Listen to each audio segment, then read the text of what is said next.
పెరిగిన పెట్రోల్ ధరలపై విశాఖ ప్రజలు ఏమనుకుంటున్నారో ఒకసారి చూద్దాం.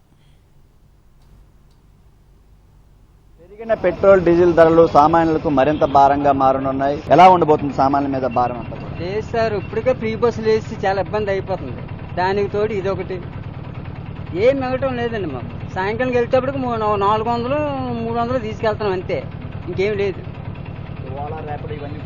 ఇవన్నీ వచ్చేసి అసలు చాలా ఘోరంగా ఉంది. ఏం లేదు, ఏ పనికి వెళ్ళక మరి ఇంకెలాగ ఉండిపోయాం అంతే. పెట్రోల్కి మీరు ఎంత ఖర్చు పెడతారండి ప్రతి నెల కూడా సుమారుగా?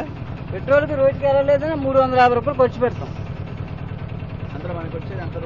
అందులో రోజువారికి ఎంత పెట్రోల్ ఆయిల్ డబ్బులు పోయి రోజుకు 400 మిగులుతుంది అంతే, ఫ్రీ బస్సులు వచ్చిన తర్వాత.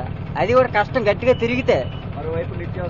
అన్ని పెరిగిపోయి గ్యాస్లు అవి ఉందండి. పెట్రోల్ రేట్లు పెరిగాయి, ఎలాంటి భారం సామాన్యుల మీద చూపిస్తుంది? మామూలు లేదు సార్, మాకు చాలా బాగా అనిపిస్తుంది. ఈ జగన్ చంద్రబాబు నాయుడు బస్సులు ఫ్రీ బస్సు వేసింది కానీ మాకు ఇంకా ఇబ్బంది అయిపోతుంది.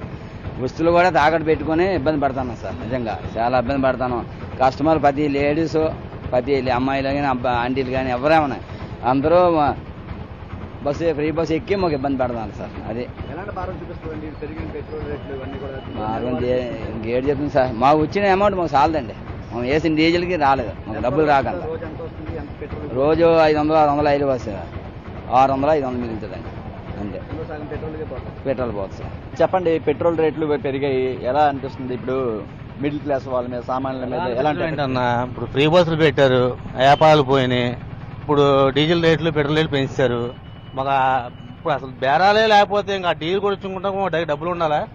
మరి ఇంత ఘోరం అయితే ఇది చాలా కష్టం. ఇది మరి అన్నింటి మీద రేట్లు పెంచుకెళ్ళిపోతే మేము ఎలా బతకాలి? ఇదైతే కరెక్ట్ కాదు మరి ప్రభుత్వానికి. రవితో చిరంజీవి NTV విశాఖ నుంచి.